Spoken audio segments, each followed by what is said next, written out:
여러분 안녕하세요. 자, 지금 사전 투표가 실시하고 있죠. 지금 어제하고 오늘까지 해서 양 이틀에 걸쳐서 지금 사전 투표가 진행되고 있습니다. 제 주변에도 사전 선거를 한 친구들이 몇 명 있더라고요. 일단은 본인들이 각자 알아서 하는 것이기 때문에 그것을 하지 마라, 해라 이렇게 말하기가 좀 어려운 부분이 있는데 아직도 이렇게 세상 돌아가는 거, 그리고 부정선거가 왜 일어나는지 모르는 사람들이 너무 많아서 좀 안타깝습니다. 지금 사전투표일 29일하고 30일 날 일진으로 보면 김문수 후보가 조금 유리하다 제가 영상을 올린 적이 있는데 지금 일진이 유리하고 사주팔자가 좋고 그날에 궁합이 어느 후보에 유리하다 지금 이 문제가 아니고요. 지금 심각한 게 뭐냐면 선관위 이쪽에서 지금 거의 대놓고 부정선거를 하고 있다. 지금 증거가 한두 개 나온 게 아닙니다. 지금 난리가 났어요. 난리가 났는데도 눈 하나 꼼짝하지 않고 그냥 부실 관리해서 죄송하다 이 정도로 지금 끝나가고 있습니다. 이건 뭐냐면 일단 우리는 우리 갈 길 갈 것이다. 우리는 정해진 일정대로 예정대로 가기 때문에 너네들이 아무리 지져도 옛날에 누가 그랬나요? 김영삼이 그랬나요? 개가 짖어도 기차는 달린다. 이런 상황인 것 같습니다. 지금 정말 심각한 상황인데요. 어찌됐건 이 김문수 후보하고 국민의힘에서 이것을 그냥 이대로 어정쩡하게 우물쭈물 이렇게 가버리면요. 이거 선거 저는 해보나 마나다 이렇게 생각을 합니다. 더군다나 지금 미국에서 선거 이제 참관인들이 들어와 있잖아요. 감시단이 들어와 있음에도 불구하고 지금 투표용지가 바깥으로 갖고 반출이 되지를 않나, 봉인지를 그냥 대충대충 붙이고 또 띄었다 붙였다 하지를 않나, 그리고 중국인이 지금 투표를 하지 않나, 지금 여러 가지 한두 가지가 아닙니다. 너무나 많기 때문에 이것을 어떻게 지금 할 수가 없을 정도로 지금 가고 있어요. 그래서 너무나 심각한데 만약 이 상태로 간다, 우리 대한민국 이제는 앞으로 나락으로 떨어진다. 이렇게 봅니다. 왜냐면 이 모든 세상의 기운이 어차피 변함에 걸로 갈 수밖에 없지만 그쪽으로 우리가 인간이 막을 수는 없어요. 이 거대한 흐름을 막을 수는 없는데 그래도 지금 국민들이 이 상황을 알고도 그냥 내가 어떻게 하겠어? 이 상황에서 내가 할 수 있는 일이 뭐가 있어? 이런 식으로 해버리고 우물쭈물 그냥 어정쩡하게 그냥 넘어가 버린다? 그러면 앞으로 대한민국의 미래는 없다 이렇게 봅니다. 여러분 안녕하세요. 드디어 이제 대통령 선거 사전 투표일이 다가왔습니다.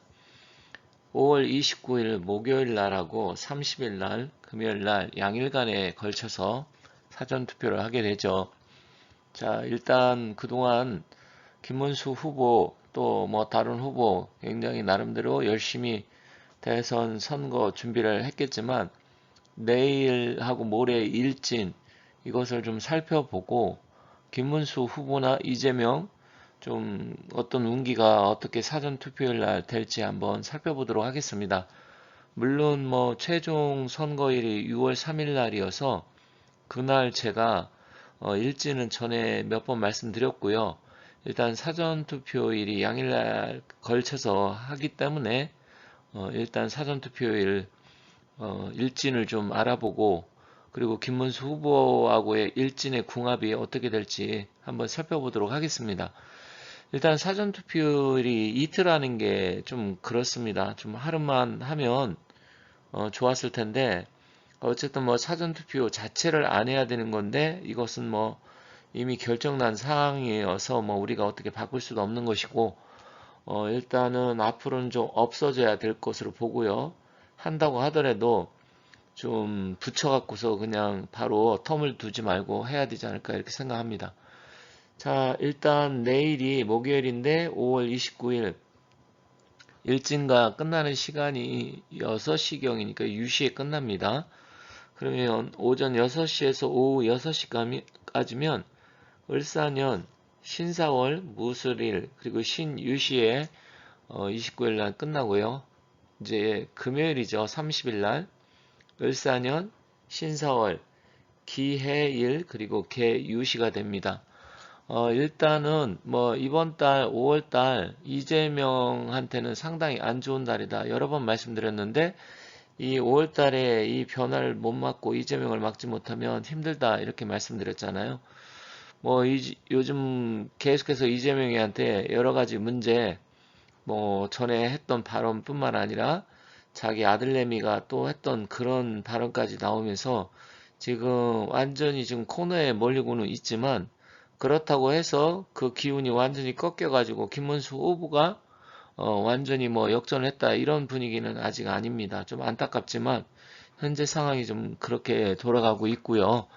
이제 마지막 본투표까지 합치면 한 5일 정도 남은 기간 동안 이제 최대한 어떤 변화 분위기 바뀌어서 꼭 일단 좋은 결과 나왔으면 좋겠습니다.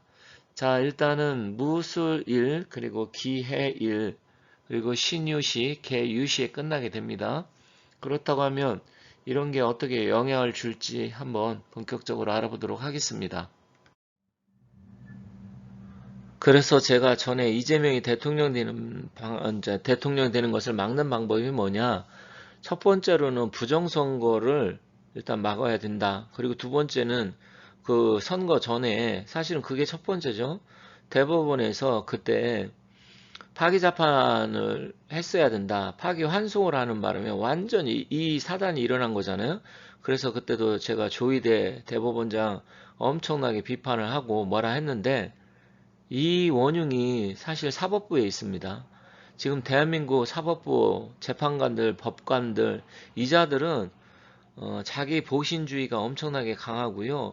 국가, 나라, 민족, 미래 이렇게 생각하는 자들이 아닙니다. 그래서 대한민국을 망치는 세력이 그 동주자가 비겁한 판사들이다. 저는 뭐 몇 년 전부터 계속 이런 말씀 드렸는데 그 사단이 일어나서 그 첫 번째 원흉은 재판부고 두 번째는 부정선거고 선관입니다.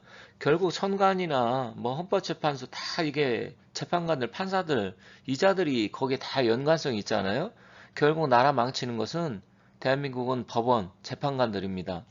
이자들이 학교 다닐 때 공부를 열심히 해가지고 법전 달달 외워가지고 어떻게 사법고시 패스해서 지금에 이렇게 높은 자리에 와 있는데 이런 자들이 지금 대한민국을 망치고 있어요. 거기에 이재명이라는 희한한 희대에 어떻게 보면 뭐 제가 이런 말씀드리면 어떻게 될지 모르겠지만 정말 대통령이 돼서는 안 되는 자가 능력도 안 되고 그리고 국가관이라든지 애국심 뭐 이런 것도 전혀 없는 자가 나와서 참 이 면상을 보면 정말 화가 나는데 어찌됐건 이제는 이재명이 대통령 되는 거 이 상태로 가면 막을 수가 없다. 이거는 뭐 일진이 좋고 사주팔자가 좋고 이런 차원이 아니고요. 제가 봤을 때는 정말 심각한 상황이다 이렇게 보여집니다. 지금 사전선거 들어가기 전에 지지율 발표가 마지막 됐잖아요. 그런데 이것도 사실 의미가 없습니다. 아무리 지지율이 김문수 후보가 높다 하더라도 이미 설계가 되어 있고 공작과 조작질을 한다고 하면 지지율이 무슨 의미가 있어요? 지금 김문수 후보가 많이 치고 올라온 것은 사실입니다. 어떻게 보면 공정하게 지금 투표가 이루어진다고 하면 김문수 후보가 당연히 마지막에 역전도 충분히 가능하고 그런 분위기로 지금 올라오고 있지만 지금 사전선거 어제 하루 벌어진 일들 보면 정말 이거는 깜짝깜짝 놀랄 정도입니다. 잘 모르시는 분들도 계실 수 있지만 한번 찾아보세요. 한두 가지가 아니에요. 여기저기서 부정선거 관계된 그런 게 엄청나게 지금 쏟아지고 있습니다. 그럼에도 선관위 그냥 뭐 사과하고 부실관리에 대해서만 사과를 하고 있습니다. 이게 부실관리 차원이 아니고요. 정말 다 어떻게 보면 과거에 그 3.15 부정선거 때처럼 그때는 어떻게 됐습니까? 많은 사람들이 또 사형까지 당했잖아요. 그런 심각한 상황이 지금 이어지고 있어요. 저도 유튜브라든지 아니면 인터넷을 찾아보니까 뭐 투표용지를 가지고 바깥으로 밥 먹으러 가지를 않나, 중국인들이 또 투표를 하지를 않나, 정말 깜짝깜짝 놀랄 정도로 이런 일이 벌어지고 있습니다. 그런데 이게 한두 군데가 아니라 전국적으로 지금 벌어지고 있다라는 것입니다. 그런데도 언론에서 제대로 보도를 안 하고 있어요.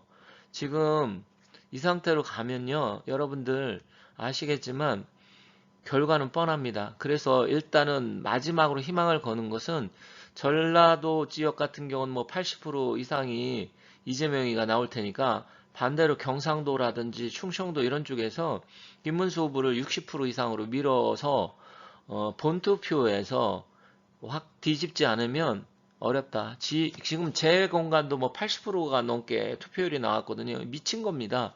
아니 우리나라도 지금 80%를 안 하는데 각 나라 그 제 공간에 퍼져 있는 사람들이 거기서 뭘 적이라고 해서 거기서 80%가 투표율이 나옵니까? 이게 있을 수 있는 일입니까? 과거에는 10%, 20%밖에 안 나왔어요. 많이 나와야 3, 40% 나올 텐데 무려 80%가 넘게 나왔습니다. 이런 거 하나하나가 도저히 있을 수 없는 일들이 지금 일어나고 있어요. 그래서 지금 보수, 애국, 우파 유튜브 가면 뭐 여러 가지 올라온 게 한두 가지가 아닙니다. 그리고 참관인도 활동까지 지금 방해를 하고 있고요. 뭐 재물손괴죄라든지 공무집행 방해라든지 경찰 불러서 또 못하게 만들고 겁을 주고 한두 가지가 아닌데 참으로 좀 안타깝습니다. 어찌됐건 현재 이러한 상황으로 가고 있다. 하지만 이 상황이 앞으로 어떻게 결과가 나올지는 모르겠지만 심각한 상황이어서 제가 오늘 또 말씀드립니다. 그리고 오늘 또 뉴스 나온 것을 한 가지 봤는데요. 정말 화가 막 치밀어 오르는 뉴스입니다. 지금 외국인 보유 국내 주택이 10만 가구 돌파했다고 합니다. 그런데 그 중에서 무려 56%가 중국인이라고 합니다. 그런데 이 56%가 중국인인데 문제는 뭐냐면 중국인들은요, 그 본국에서 100% 대출을 해줘요. 그러면 만약에 뭐 20억짜리, 30억짜리 강남에 집을 사고 싶다. 그러면 그 중국에서 대출 가지고 온 거 가지고 우리나라는 대출에 제약이 있잖아요. 그래갖고 뭐 스트레스 DSR에서 대출 받으면 뭐 이자를 더 또 올려버리고 또 여러 가지 DTI라든지 뭐 여러 가지 그 대출 받는데 제약이 있잖아요. 60% 제약이니 뭐 70% 제약이니 뭐 이렇게 해서 있는데 얘네들은 100% 대출을 받아가지고 와가지고 강남에 예를 들어서 20억짜리 집을 사잖아요. 그럼 현찰로 사버립니다. 그리고 나서 집주인 행세를 하면서 집값이 막 30억, 40억 오르면 바로 또 이익을 챙겨갖고 팔고 순식간에 뭐 10억, 20억을 벌고 막 이렇습니다. 그리고 지금 더욱더 심각한 건 뭐냐면 중국에 우리나라가 가서 집을 살 수 있어요. 물론 중국 집값이 떨어지니까 살 필요도 없겠지만 그러면 상호주의 원칙에도 지금 어긋나잖아요. 근데 중국인이 거의 56%, 거의 70, 60% 가까이 중국인이 대한민국 집을 사고 있어요. 나중에 완전히 중국인이 다 들어와서 우리 대한민국을 정말 점령할 수도 있는 그런 상황으로 지금 가고 있습니다. 그러면 이게 정부에서 막아야 될 거 아니에요. 왜 중국은 우리나라 사람들이 가가지고 집도 못 사고 땅도 못 사는데 왜 우리나라는 중국인한테 이렇게 많이 집을 살 수 있게끔 허용합니까? 이것뿐만이 아니에요. 중국인한테 주어지는 혜택들이 수십 가지가 됩니다. 어마어마해요. 정말 이거 미친 나라 아닙니까? 이번에 그런데 이재명이 대통령이 되면 중국인들한테 혜택을 더 많이 줄 거 아니에요. 지금 줄여도 시원찮을 판에 정말 상당히 심각한 일들이 한두 가지가 아닌데 답답한 마음에 이렇게 말씀을 드려봅니다. 제가 이런 말씀 드리면 그러면 당신은 무슨 대안이 있느냐 저한테 이렇게 물어볼 수 있겠죠. 제가 또 다른 영상에 말씀드렸지만 제가 뭐 대안을 여기서 제시한다 그래서 제 말대로 됩니까? 그리고 제가 뭐 어떤 대안을 제시한다고 하더라도 그 사람들이 제가 이야기한 것을 뭐 귀뚱으로도 듣지도 않을 테고요. 또한 제가 답답한 마음에 여러분하고 똑같이 저도 국민의 한 사람으로서 이렇게 말씀드리는 것이지만 이 상황이 계속 지속된다고 하면 우리 대한민국의 미래는 점점 없어진다. 좀 안타까운 마음에서 이런 말씀드리면서 마치도록 하겠습니다. 감사합니다.